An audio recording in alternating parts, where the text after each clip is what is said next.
criança, avô, os meus mais velhos e os meus mais novos. Nós somos Capulanas, Companhia de Arte Negra. Eu, Débora Marçal, Flávia Rosa, Adriana Paixão, Priscila Bassi, nossa parceira, artista convidada, Carol Rocha.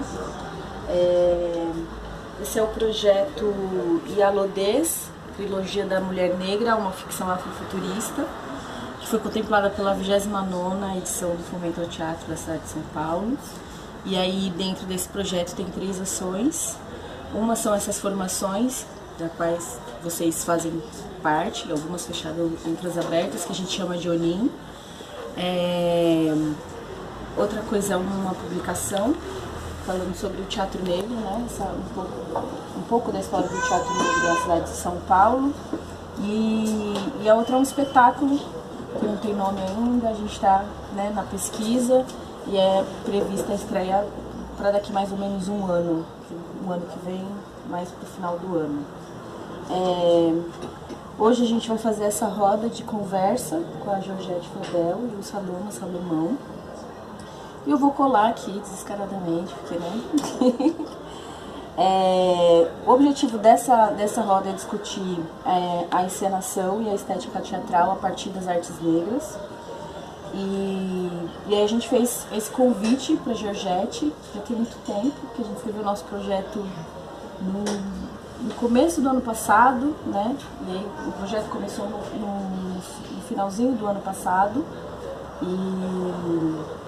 E aí, para quem não conhece a Georgette, que eu acho um pouco difícil, mas enfim, o Salomão, eu vou falar um pouco dos dois.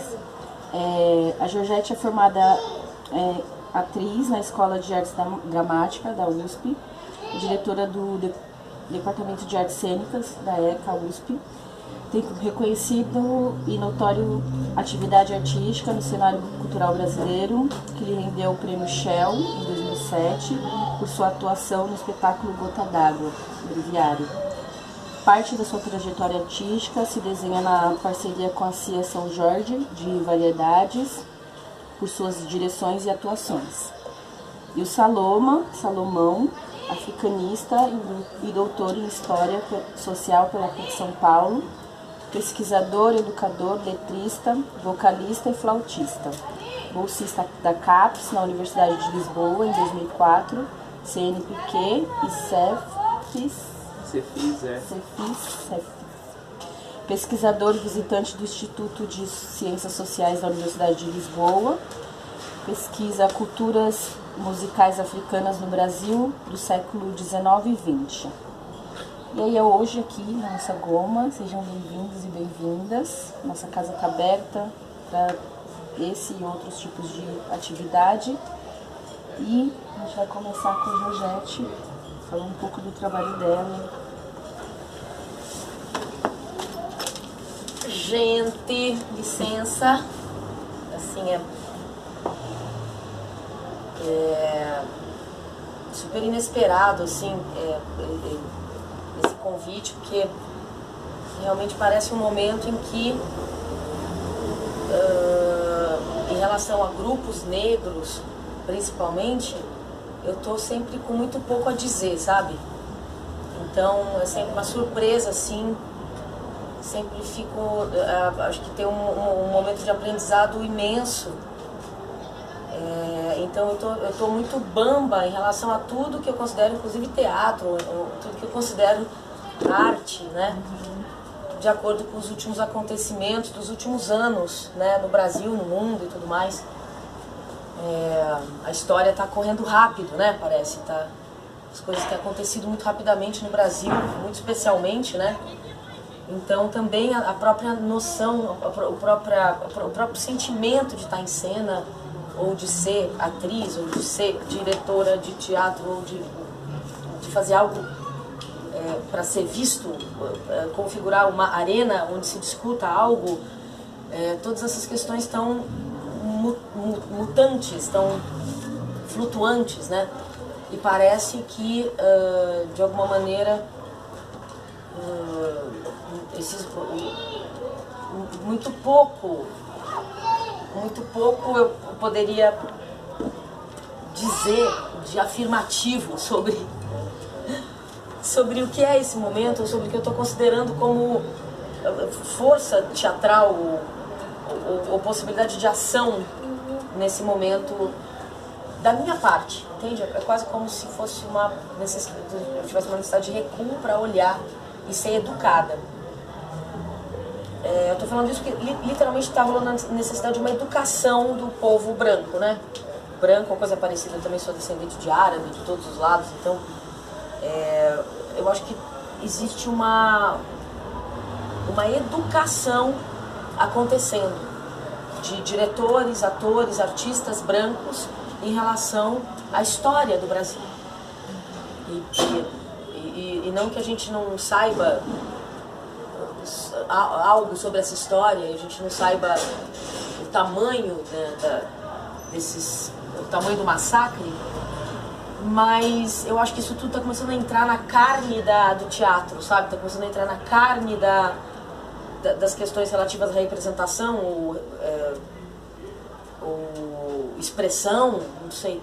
Eu sou muito tosca teoricamente, tá? Meu vocabulário é limitado e provavelmente não tenho assim conhecimento também para desenvolver mais do que eu desenvolvo, sabe? Então, vocês me perdoem aqui, acho que também por isso tem esse pensador aqui do nosso lado para não, literalmente me corrigir em qualquer bobagem. Mas eu também não tô nesse lugar não, hein? Não, mas assim, às vezes, né, historicamente, uma bobagem, um termo ou outro, né, que eu possa usar e tudo mais, que não seja bom, né, de ser usado e tal. Mas o fato é que eu tô sentindo mesmo a fala, o próprio português, tudo tá em xeque, sabe?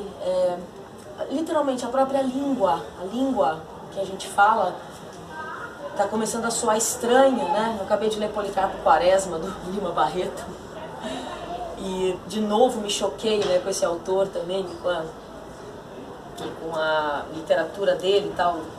Eu lembrei disso por causa do Tupi, que a personagem tenta emplacar ali como língua oficial do Brasil e é totalmente ridicularizado, sabe? E ele não entende que ele é ridicularizado porque é tão óbvio que seja uma língua indígena, língua oficial do Brasil e tal.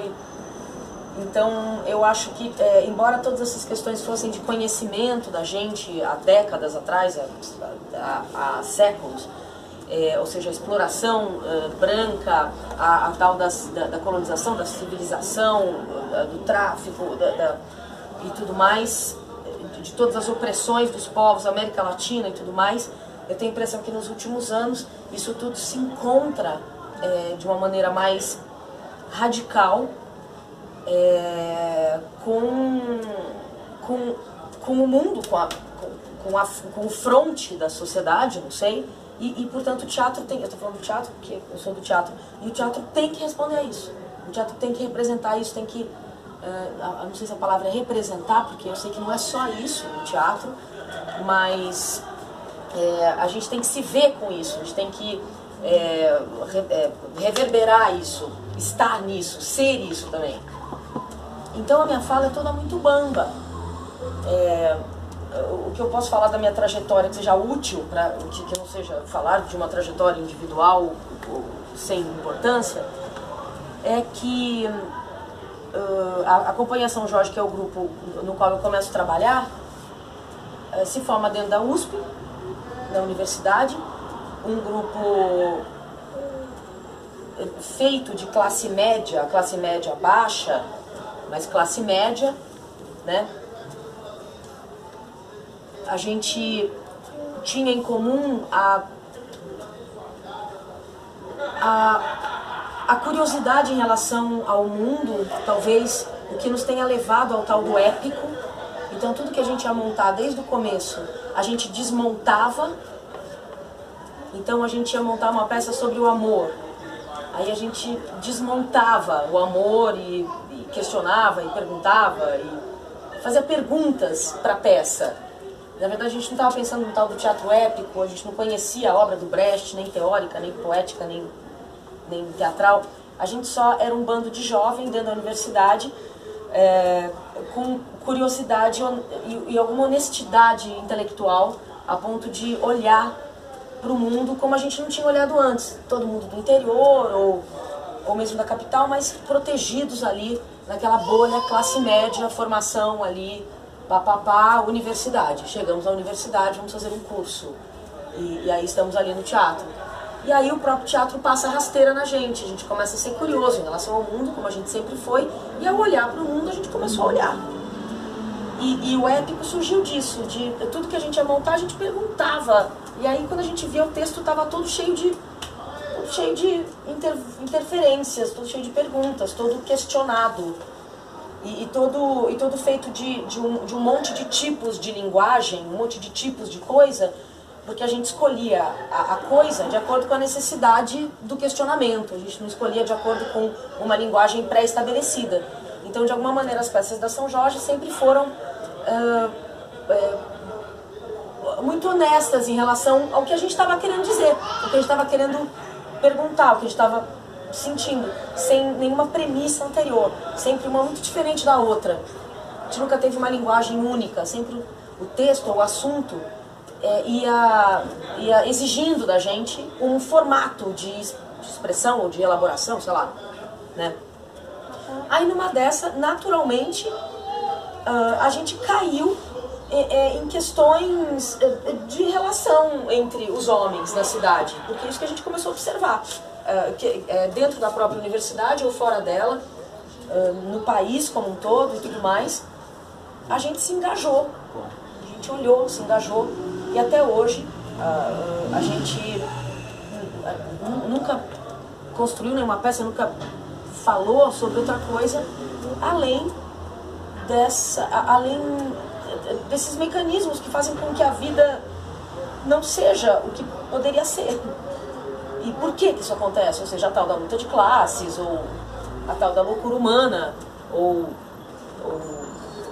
até, às vezes mais filosoficamente, visões sobre o homem. O que é o homem, para que a gente tenha construído essa possibilidade de ser homem, né, que a gente está vendo hoje. Então, a trajetória com a São Jorge, o que tem de bonito, que eu poderia expor para vocês, é o fato de que na burilação do nosso olhar para o mundo, a gente acabou caindo nesse confronto, a gente acabou caindo nas lutas, nas alianças com classes sociais. A gente trabalhou dentro de albergue, por exemplo, há muito tempo. A gente se voltou para isso. A gente, como classe média, com uma formação pequeno-burguesa, não sei exatamente o que isso significa, mas acho que é isso, né? A gente tentou desconstruir um pouco essa nossa visão de mundo. Essa foi a nossa trajetória. E por isso a gente se enfiou dentro de albergue, foi trabalhar com carrinheiro, foi trabalhar com gente pobre. Foi trabalhar com gente pobre, gente que ia assistir a peça porque não tinha meia e estava frio e precisava esquentar o pé na fogueira, entendeu? Não estava muito ligando para o teatro inicialmente e tal, e a gente ficou um tempo ali, anos, convivendo com uma diferença muito concreta de quem tem 5 calças no guarda-roupa como eu tenho, entendeu? Fazendo um teatro que está sendo pago para ser feito dentro de um albergue, para pessoas que questionam por que você está ali fazendo aquilo todo dia, sendo que ele não tem mais feijão no arroz dele, e o dinheiro está indo para cultura e não para comida, e essas intervenções na peça mesmo, sabe? Entrando na peça, falando, meu, vocês estão fazendo um negócio aqui, todo dia a mesma coisa, novela pelo menos, cada dia um capítulo, entende? Vocês vêm todo dia fazendo coisa, aí vocês ganham uma grana e não tem feijão no nosso arroz, e isso é uma loucura, vocês têm que sair fora daqui, porque a única coisa que vocês fazem direito é essa fogueira. E a gente ficou um tempo ali cozinhando esse existir complexo que é um pouco da Santa Joana dos Matadouros, do Brecht, essa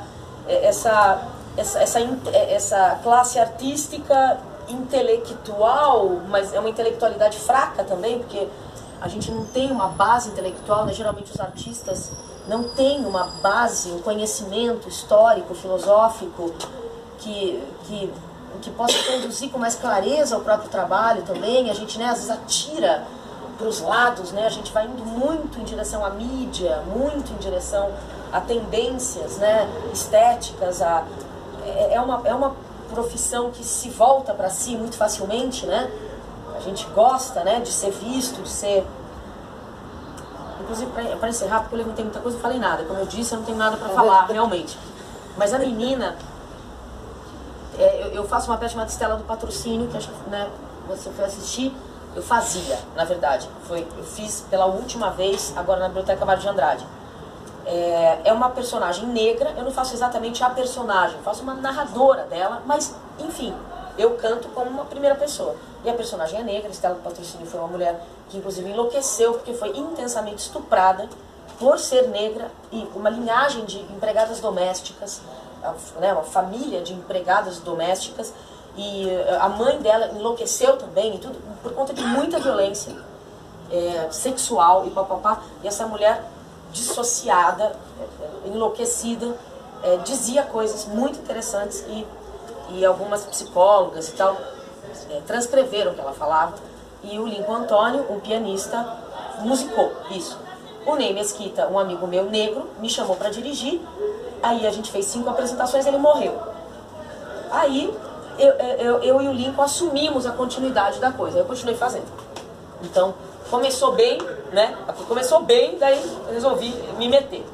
Aí fiz isso durante 13 anos, papapá, e agora, com as discussões acirradas, na Biblioteca Mário de Andrade, uma menina muito interessante, chamada Daniele, e o seu marido, companheiro, se manifestaram durante uma apresentação. Entre uma... Alguém estava lá? Não. Entre uma música e outra, porque são canções, entre uma música e outra, o menino gritou. Falou, o Egito era negro. Falou assim. Eu achei interessantésimo, né? Muito interessante. E aí, falei, eu entendi que ele estava chamando a atenção, por fato de eu não poder estar ali, sabe? Mas eu achei a interferência dele maravilhosa. Daí, eu perguntei pra ele, você quer falar alguma coisa? Você quer subir no palco? Aí, eu vi que os dois se olharam, já prevendo que se eles subissem no palco, ia dar notícia no dia seguinte no Facebook, entendeu? Então eu já vi que eles se olharam meio... Aí ela pegou e instigou ele, falou, vai, fala. Daí ele subiu. E aí ele falou pra mim, ele falou, Georgette, era um misto de indignação e carinho, não sei se dá pra entender. Ele tava com carinho por mim, sabe? Georgette, você, pra mim, é uma privilegiada. Isso aqui, pra mim, é uma Hollywood branca. E parou. Aí, eu falei, fale mais. Aí ele, não, pode continuar. Aí desceu. Aí terminei a peça, cantando, já puxando algumas coisas pra ele, que realmente eu saquei que ele tava questionando mesmo, né? Forte. E aí, portanto, eu ia cantando e já ia sacando, né? Onde que aquilo era difícil mesmo de engolir. Pra mim mesma, a partir do momento que ele criticou, entendeu? Eu já comecei a ficar um pouco com ele, sabe? Aí foi indo, todo mundo aplaudindo no final, me apoiando, tal. E os dois ficaram quietos assim, né? Daí eu falei, querem falar mais alguma coisa? Podem falar, papai, eu sei que é um problema isso aqui. Daí ela falou. E ela falou pesado, sabe? Ela falou pesado. E a gente continuou conversando, discutindo depois. A gente tentou cultivar uma amizade depois e se encontrou bastante e tal. Daniele, ninguém até hoje perguntou o nome da menina. Todo mundo falou que ela era terrorista, que ela era desgraçada, interrompeu, fodeu com tudo pro papai. Ninguém perguntou o nome da menina. Ninguém até hoje perguntou o nome da menina. Daniele. Daí Daniele pegou pesado. Daniele falou, Georgette, que eu convidei ela pra fazer uma assistência de direção comigo lá na companhia Mungunzá. Ela tentou se embrenhar pela história da arte, mas ela foi chutada, sabe? Ela foi maltratada por pessoas no ambiente artístico e ela se ressentiu com a arte muito fortemente. E ela falou pra mim, Georgette, não me convide para essas coisas, eu não acredito em arte. Eu não acredito em artista. Isso que vocês fazem é uma coisa que vocês fazem pra vocês e vocês poderiam fazer coisa muito mais forte do que isso. E vocês só fazem isso porque isso dá aplauso e outras coisas que vocês teriam que fazer que seriam mais relevantes não dá aplauso. Então eu não acredito nessa arte que vocês fazem definitivamente. E brancos ou negros, não me interessa com quem está trabalhando, se é gente da periferia, se é pra mim, assim, esse teatro, isso que vocês fazem não é nada. Para de me convidar pra essas coisas, não é isso que eu quero, sabe? Eu gostaria de conviver com você, aprender a fazer anelzinho de latão, porque a gente vai fazer sabonete. Ela falou, quero aprender a fazer um negócio de latão. Eu falei, beleza, a gente faz. Mas teatro não me convida não, porque esse negócio aí, cara, esse negócio não é bom, não é bom. E de alguma maneira eu tô com a Daniele nesse questionamento, não que não seja bom, não tô falando isso, mas eu acho que a gente pode sim cair em mecanismos muito viciosos, principalmente a branquitude atual, né? Em mecanismos muito viciosos, autodefensivos, né? Defendendo algum lugar muito nefasto mesmo, né? Da arte como uma não arena, uma arena não suscetível ao quente da vida. E é isso, não sei porque eu entrei nesse assunto, fui indo. Acho que agora, sei lá, mais legal é conversar, né? Não sei. Acho que eu abri alguma coisa que eu não fechei. A gente entendeu. Por isso que eu quis dizer que a gente fez o convite antes mesmo disso tudo acontecer, né? Para a gente interessava dialogar com você, com o seu trabalho de diretora, de atriz, do teatro que você desenvolve. E aí, no meio do caminho, entre o convite e a coisa toda, aconteceu essa coisa toda. E a gente falou, bom, vamos manter, porque é o que fazer o quê, né? Convidou. Não, mas a gente queria também. Chato, né, meu? Também desconvidar é foda, né? A gente queria, e a gente estava preocupada. Falem, meninas, não, a gente não teria problema nenhum em desconvidar, porque a gente ia dar confusão se tivesse que ser. Mas acho que o importante foi ir lá, assistir o espetáculo, ter a conversa depois que aconteceu e ver e sentir que você se colocou mesmo nesse lugar de diálogo, né? Eu acho que isso é mais importante, né? Eu acho que tudo que a gente faz, tanto na nossa vida enquanto ativista e enquanto artistas também, é para que esse diálogo aconteça, né? Não, pra mim, ó, não é nem questão de diálogo, assim, não falou não, a truculência da menina que invadiu a cena, sei lá o quê. Pra mim, se ela tivesse entrado ali e me matado, teria ainda sido justo, sabe? É uma falta de noção muito grande do tamanho da... A gente tá lendo agora, tava contando, né, dos documentos lá sobre o caso do Valongo.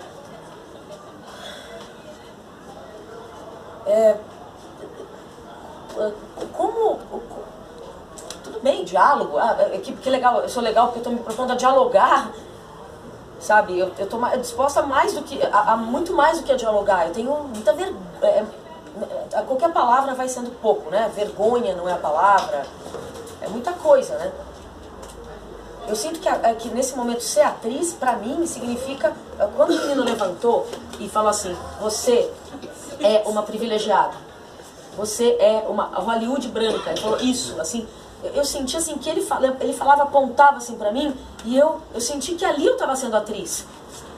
Eu tive que suportar a cor da minha pele. Eu nunca tive que suportar com tanto peso, sabe? Aí nos dias seguintes, assim, eu ia... Meu caralho, aí eu via muitos negros assim na plateia, e eu falava, meu, dá uma vontade de ajoelhar pesado, assim, sabe? Pedir muita licença, mas não tinha licença suficiente, entendeu? Pra arrancar, assim. Eu sei que a gente não tem nada contra um outro. Eu sei que eu tenho um monte de amigo negro, saca? E eu sei que meus amigos negros não estão contra mim, eu tô ligada nisso. Mas ao mesmo tempo tem uma história dessa máscara que a gente carrega, da pele da gente, que se eu sou uma atriz de verdade, eu tenho que suportar isso também, entendeu? Eu não quero representar a negra, então representa a colonizadora também, entendeu? Então suporta que a minha primeira máscara é essa. Então ele falava pra mim, você é uma privilegiada. Sou. E eu tenho que suportar isso. Esse é o meu, a minha... Isso é o que eu tenho que fazer, entendeu? Isso é o que eu tenho que fazer a priori. Depois eu posso conversar, sabe o que e tal. A priori, qualquer pressão que viesse deles... E ela falou uma coisa muito linda, que daí foi chocante mesmo, pra mim, né? Que eu não sei o que você acha disso, mas ela falou, pra mim não é nenhuma questão da cor da sua pele, nesse caso. Pra mim é uma questão que, em primeiro lugar, você descontextualiza o fato dela ser negra e você leva o discurso como se ela fosse louca. Então dissocia historicamente mesmo a raiz dessa loucura, né? Isso, nem eu tinha reparado nisso, porque como o Ney começou a fazer, pra mim tava óbvio. E como eu comecei a fazer a partir... Eu dirigia aquilo com ele negro, eu não pensei que agora eu era branca e que isso era uma problemática. Então em nenhum momento a coisa falava sobre ser negra, a não ser lá no final. Então ela falou, você descontextualiza a loucura, e aí ela foi pra coisa mais chocante pra mim, que é, você está apresentando na Biblioteca Mário de Andrade. A Biblioteca Mário de Andrade é um lugar onde não entram as estelas. A plateia é toda branca. Tinha só eles e mais umas 3 ou 4 pessoas negras. E ao redor da Biblioteca Mário de Andrade estão estelas. Muitas mulheres negras de várias idades, loucas, falando sozinha. E papapá, intensamente estupradas, intensamente violentadas ali. Sem nenhum acesso à fala delas mesmas, elaborada por uma branca, por um pianista branco, cantando para brancos, na biblioteca que tem o nome de um negro, onde essas estelas não podem entrar.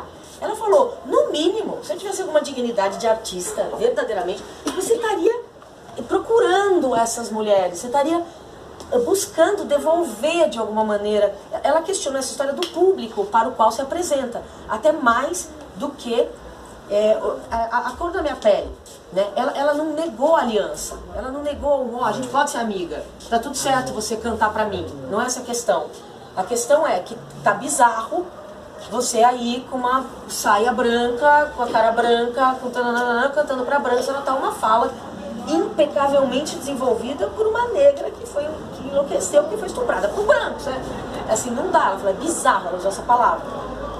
Então, eu falei, se eu sou uma artista assim, minimamente digna, porque os amigos do Facebook, né, já acham você maravilhosa, porque você absorveu a truculência da negra, né? Você absorveu a truculência do movimento negro. Para começar, ela não se apresentou como movimento negro e ela não foi truculenta. Eu estou trocando a informação sobre o anel. Ninguém me agrediu. Pelo contrário, a moçada que foi falar lá na frente, vocês testemunharam, pegava na minha mão para falar. Ninguém me rechaçou como ser humano. Ninguém me... E eu tô falando, mesmo se tivesse me rechaçado, eu acharia justo, entendeu?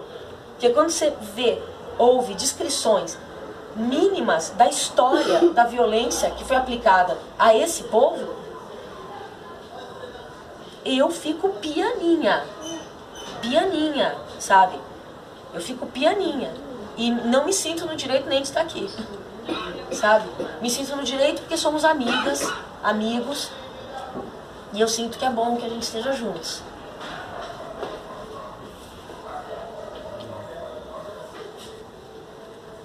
E aí? O episódio eu vi muito superficialmente. Então nem tenho o que dizer, mas eu sei quem foi Estela do Patrocínio, e ela não chegou pra mim através da produção de vocês, do Lincoln, do Mesquita, né? Mas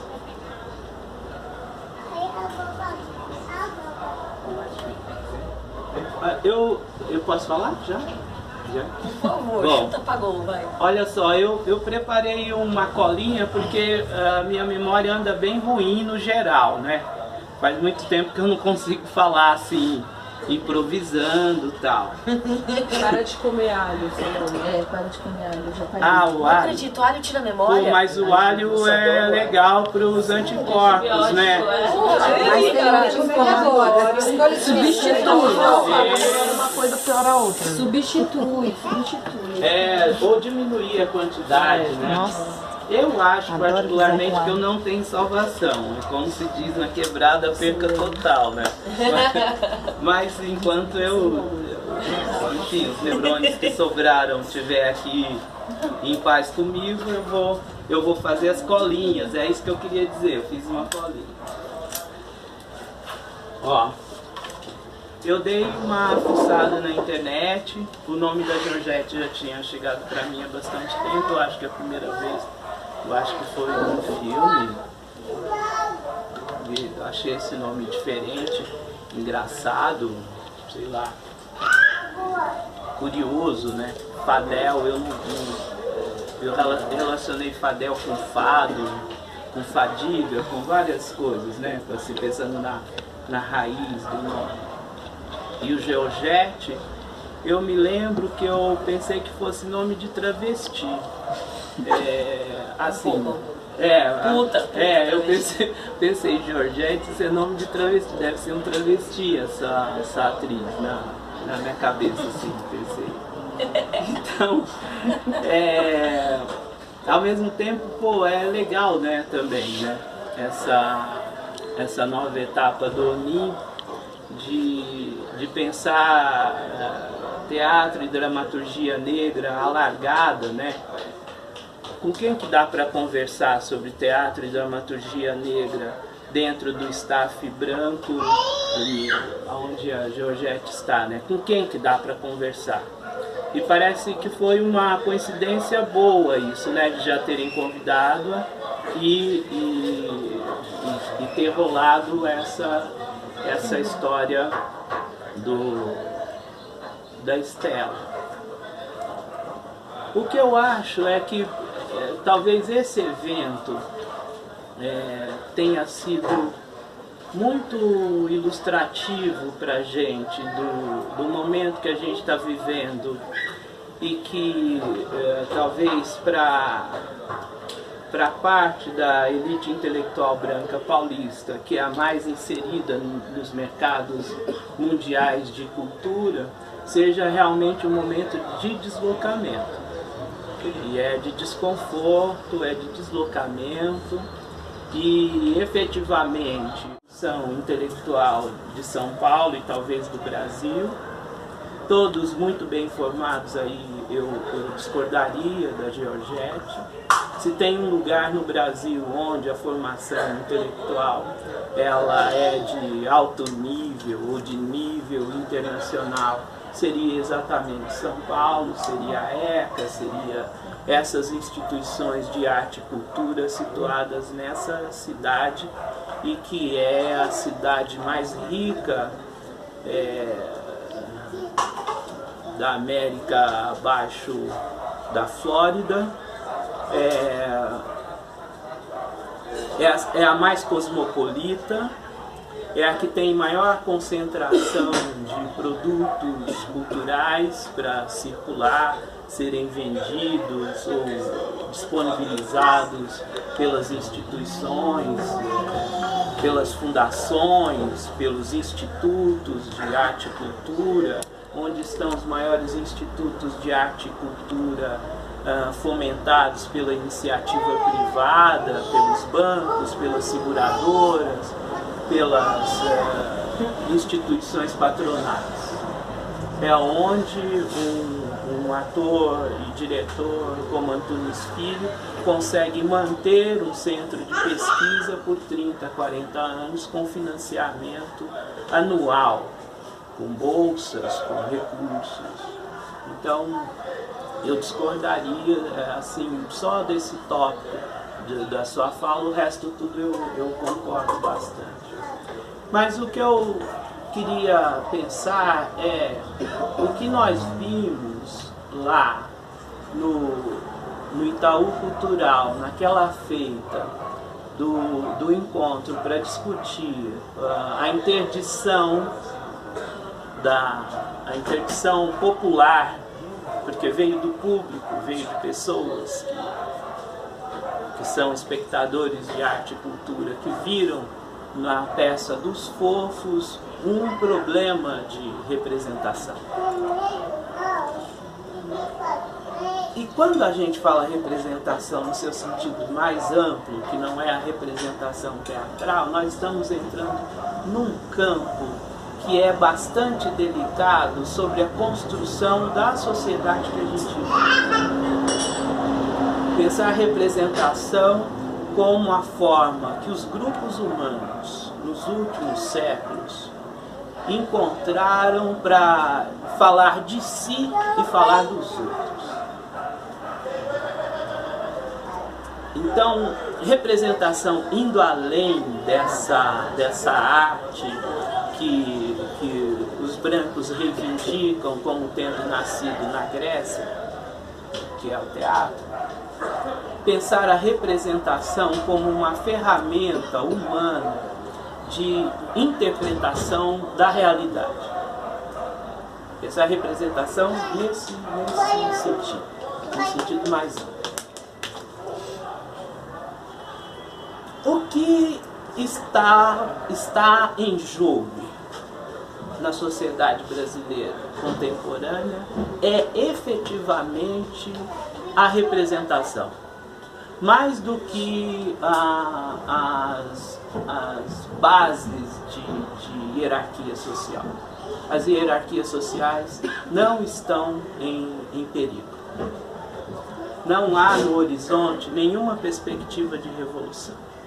Então a hierarquia está preservada. Aliás, mais do que isso, a hierarquia está dando um passo atrás.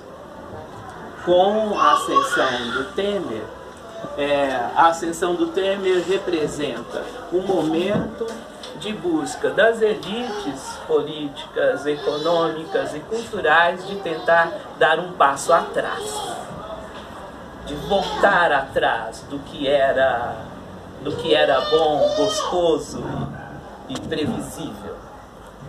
Dar um passo atrás das políticas afirmativas, que permitiu que descendentes de africanos entrassem em espaços de privilégio branco secular. A entrada de negros na universidade e de pobres nos últimos 20 anos produziram uma espécie de revolução intelectual para a qual a elite acadêmica branca não estava preparada. Você acha isso mesmo? Acho. E isso não advém do governo Lula. Essa revolução, essa mudança silenciosa, esse deslocamento social silencioso, ele já estava no horizonte no final dos anos 60. E a prova disso é que uma das maiores teóricas brasileiras contemporâneas é uma historiadora negra do Piauí que fez carreira no Rio de Janeiro e seu nome é Beatriz Nascimento.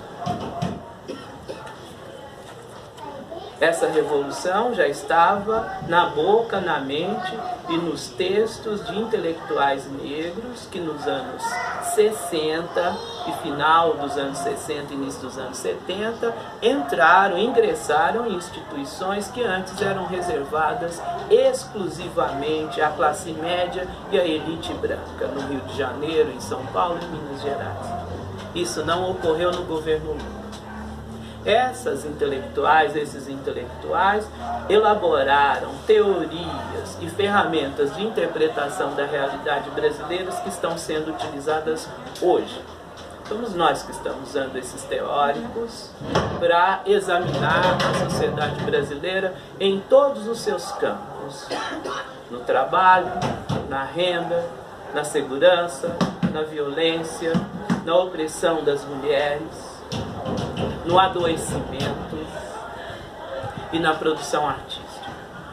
Nós estamos usando essas ferramentas teóricas criadas por intelectuais negros que ingressaram na universidade nos anos 60.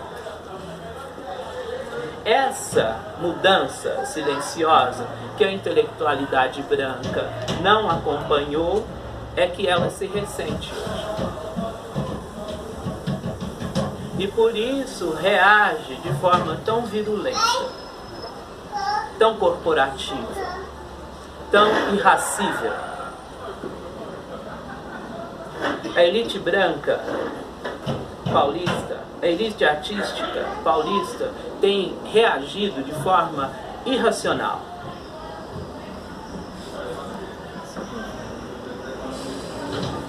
Como se houvesse uma guerra étnica.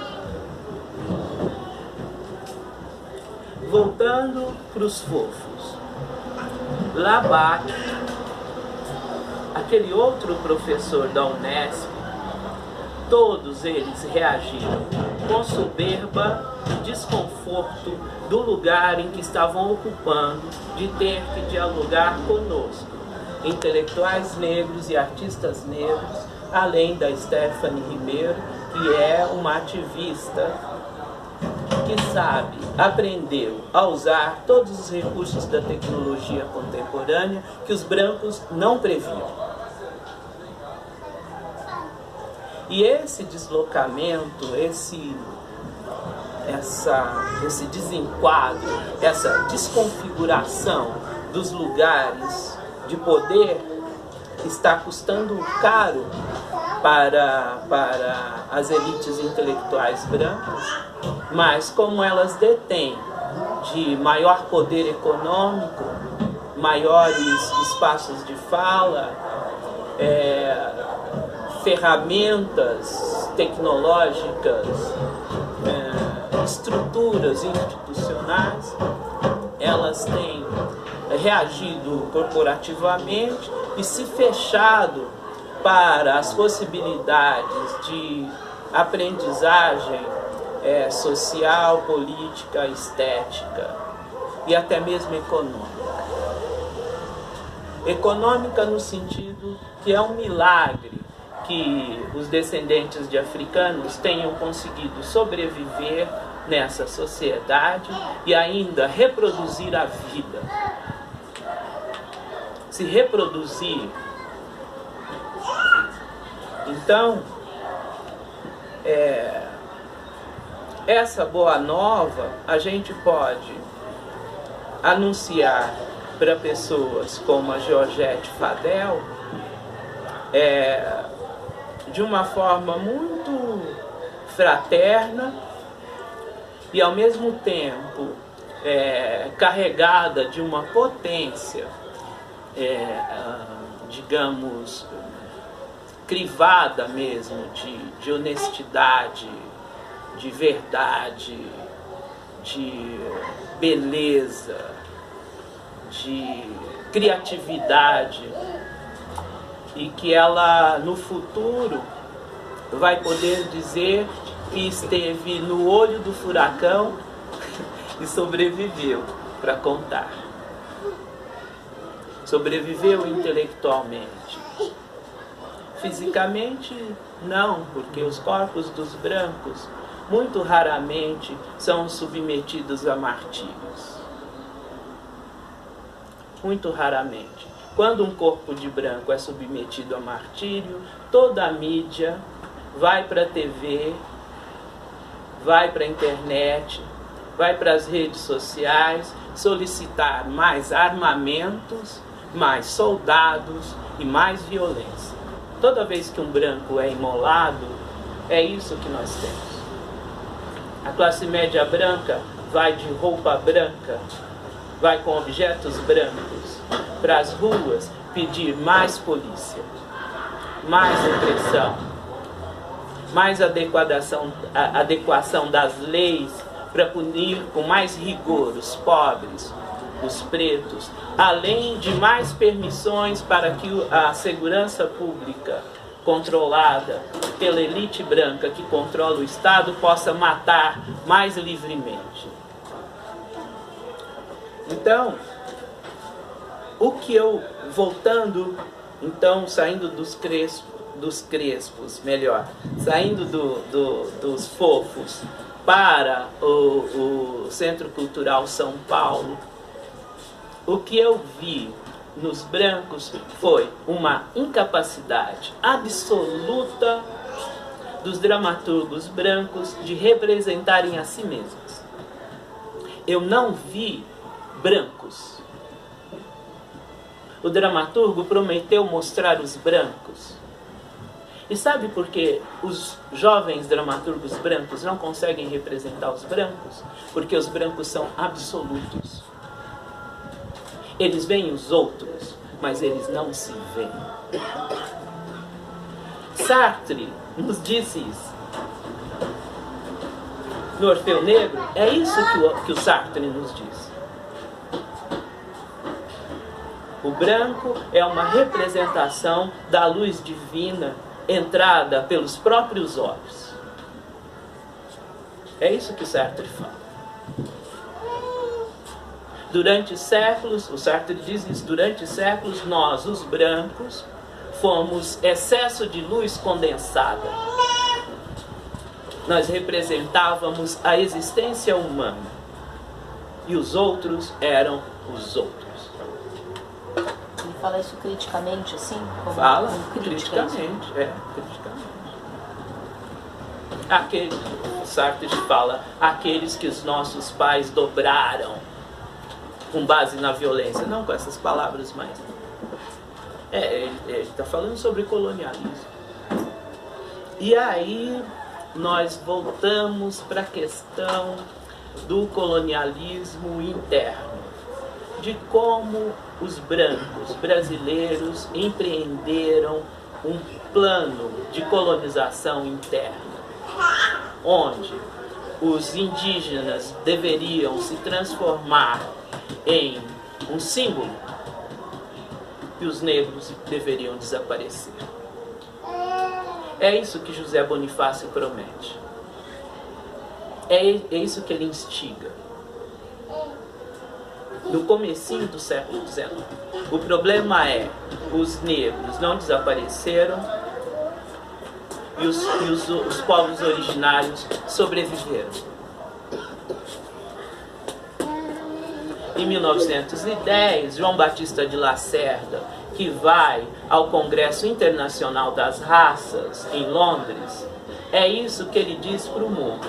Olha, como prevíamos, no prazo de mais 90 anos, os negros vão desaparecer. O médico eugenista brasileiro, racista, vai ao Congresso Mundial das Raças, em 1910, em Londres, e promete isso para os outros higienistas, eugenistas, cientistas da raça que estavam em Londres em 1910. E durante todo o século XX, as classes médicas, as classes intelectuais, as classes artísticas, a classe dominante branca achou que esse projeto ia vingar. E durante todo o século XX não se depararam conosco, não nos viram. E quando nos viram através de lentes modernistas que nos colocaram como folclore, como arcaísmo, como passado, como algo superado, como imagens vazias que podiam ser reapropriadas nas interpretações dramatúrgicas, literárias, nas interpretações televisivas, cinematográficas.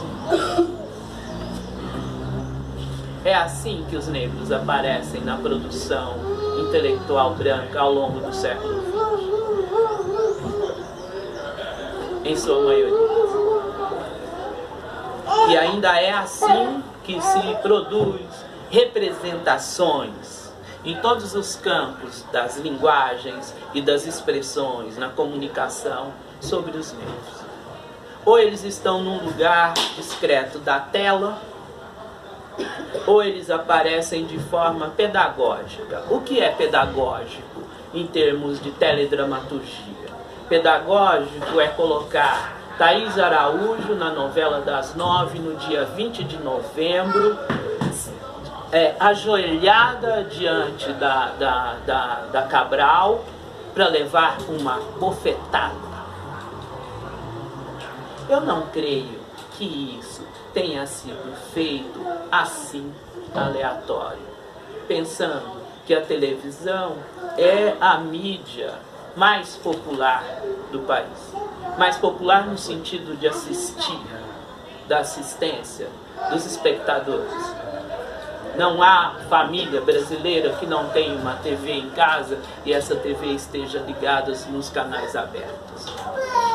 Há uma mudança atual nos últimos 10 anos. Andei fazendo uma pesquisa com os meus alunos E a maioria não assiste, meninos e meninas, pretos e brancos, mestiços de classe média baixa, não assistem mais TV aberta. A maioria absoluta assiste coisinhas do Netflix no celular.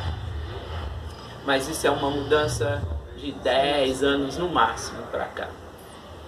Mas a TV aberta, durante 40, 50 anos, foi o veículo mais popular que se teve.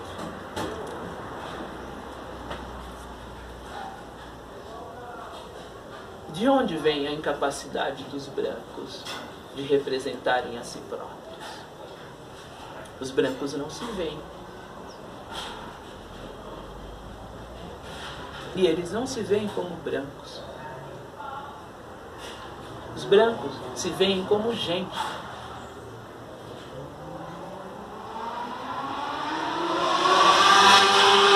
Os brancos são parâmetros de humanidade. O homem branco, mas chama-se o homem. O ocidente branco, mas chama-se história universal. A dramaturgia branca, mas chama-se dramaturgia mundial. É o teatro branco, mas chama-se o teatro mundial.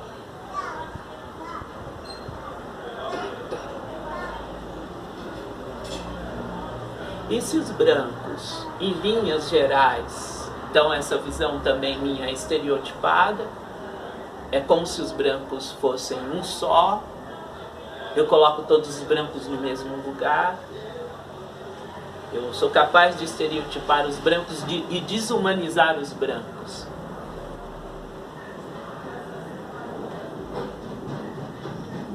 Tal como eles fazem com o resto do mundo. O resto.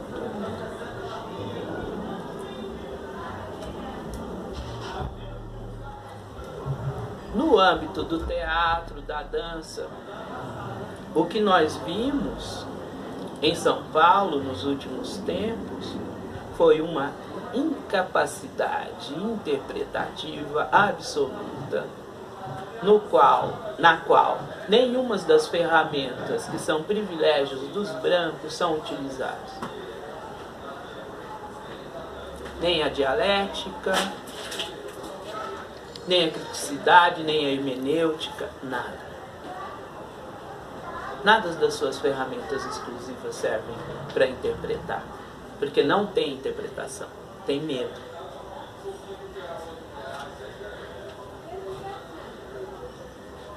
É um medo infundado, porque, como eu disse, não há no horizonte nenhum projeto de revolução popular e nem negra no momento no Brasil, infelizmente.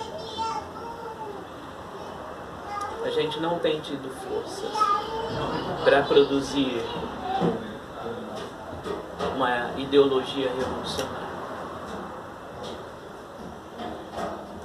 Nós temos tido estratégias para embater os brancos nos seus lugares convencionais, digamos, nas instituições, em algumas instituições, em algumas linguagens.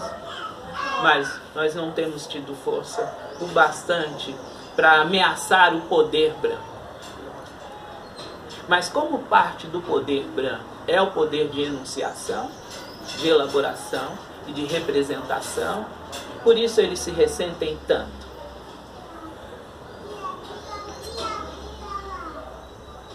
Parte do poder, ele não é bélico. Parte do poder é simbólico.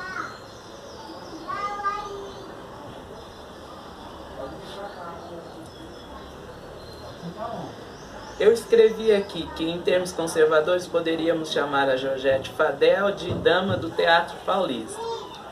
Mas aqui na beira da metrópole, no quarto de despejo, à beira da metrópole, da ponte para cá, é o quarto de despejo. Ela é nossa parceira, nossa interlocutora, e nesse momento ela está sendo privilegiada de poder conversar conosco. É assim que eu vejo. Assim que é. E esse contato com os nativos dentro das suas próprias malocas. Mas você não pode se comportar como antropóloga. Interlocutora, mas não intérprete. E isso só é possível porque nesse momento, dentro da produção cultural paulista, a gente tem uma situação de instabilidade. Essa instabilidade, ela vem, de um lado, pela checagem desses protagonistas fora da cena, que estão assaltando os espaços de representação, de expressão, de linguagem da branquitude, mas é também de insegurança cultural advinda da ascensão da MBL, que representa perigo não apenas para nós negros, mas também para alguns brancos estabelecidos. O fascismo, que está sendo trabalhado, ele é um perigo real para essa classe média branca tida como de esquerda, que nos silencia toda vez que tentamos dizer: olha, há problemas de classe, mas há também o racismo que é específico. Eles dizem: não, de acordo com a nossa lente de interpretação marxista, no Brasil só tem problemas de classe. Não temos raça.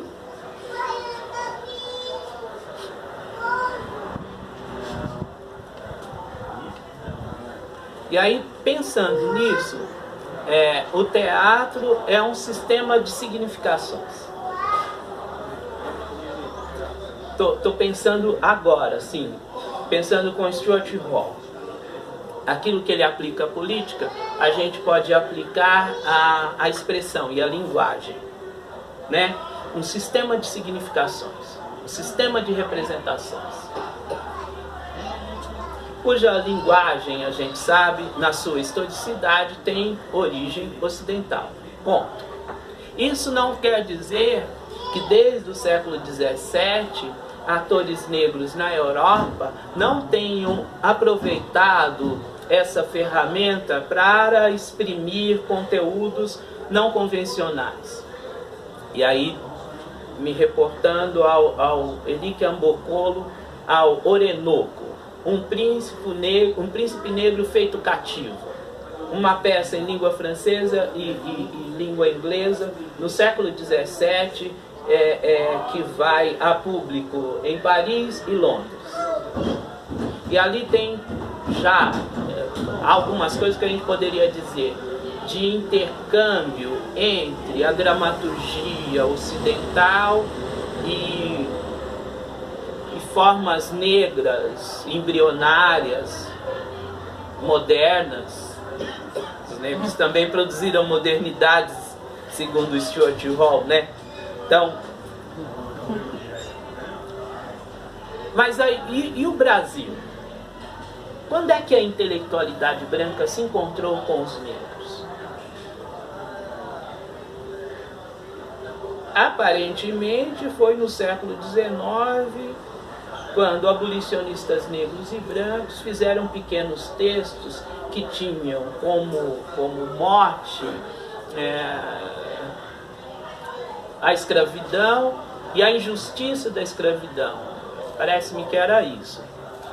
Abolicionistas negros e brancos fizeram esquetezinhas para serem representadas na rua. Parece-me que tem essa historicidade que os principais historiadores do teatro jamais consideraram isso importante ou digno de nota. Um segundo momento, aí é emblemático, são os teatros de revista, teatros negros, que são encenados no Rio de Janeiro para trabalhadores, em pequenos teatros no Rio. Atores negros e brancos fizeram coisas que as notícias estão chegando para a gente, né, Adriano? Mas talvez um marco emblemático tenha sido mesmo o encontro de Pascoal Carlos Magno,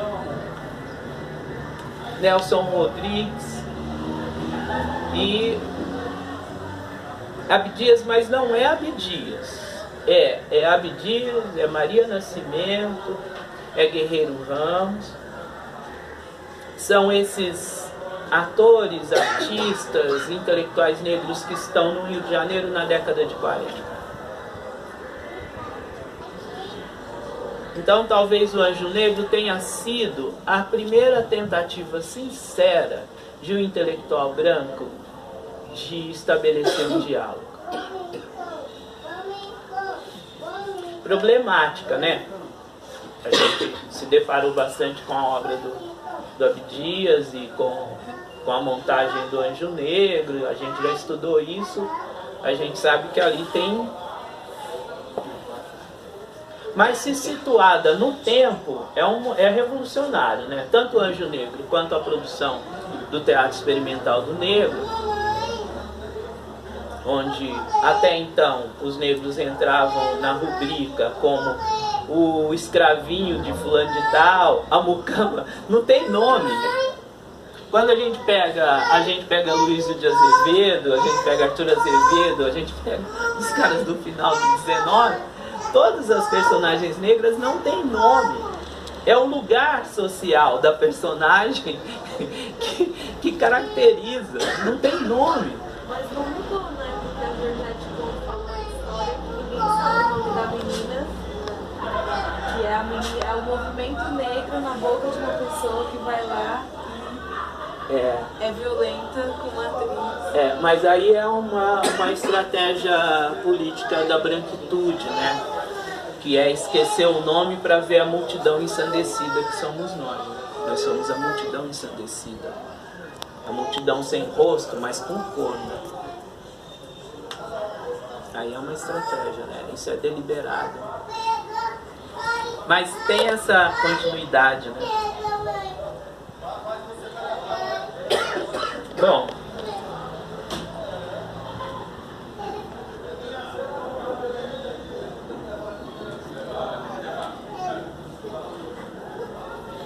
eu não acho, aí talvez seja a segunda discordância com você. Eu não acho que o sistema de significações, que é o teatro e a dramaturgia, estejam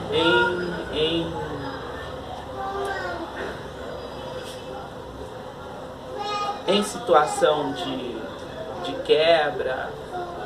Não vejo, não. O que eu vejo é que uma parte muito pequena dos grupos estabelecidos de São Paulo tem feito exercícios de aproximação. Núcleo Bartolomeu fez exercícios de aproximação. Entretanto, como não tem crítica, porque boa parte da dramaturgia estabelecida paulista e do teatro é feito sem crítica, é como se fossem um grupo de amigos que saíram da USP e foram para um outro patamar, como se fossem para outros grupos, e ampliasse o seu raio de relações, mas são só relações computadas como relações de parentesco, de proximidade, de vizinhança, de afinidade. Tem bem pouco assimilação do que acontece na cidade como um todo. É mais fácil parte da elite intelectual paulista ter conexões com Nova York, com Paris, do que com o Grajaú, com a Jardim São Luís, ou qualquer um desses lugares. Com Berlim.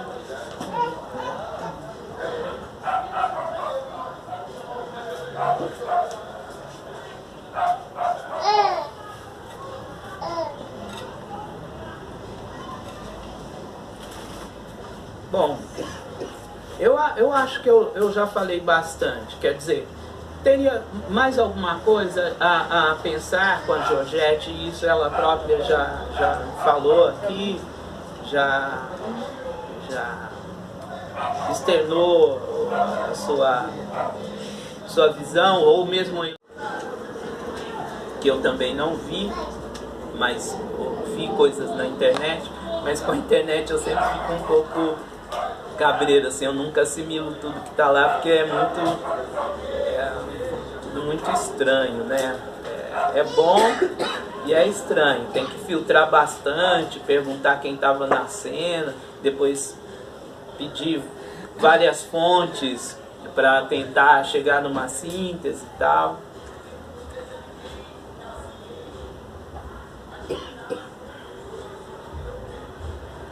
O que me parece é que uma parte da intelectualidade negra e do ativismo negro,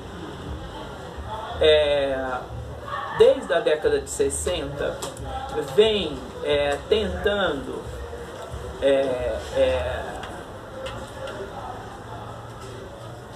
dizer para os brancos que existem outras possibilidades de nos interpretar.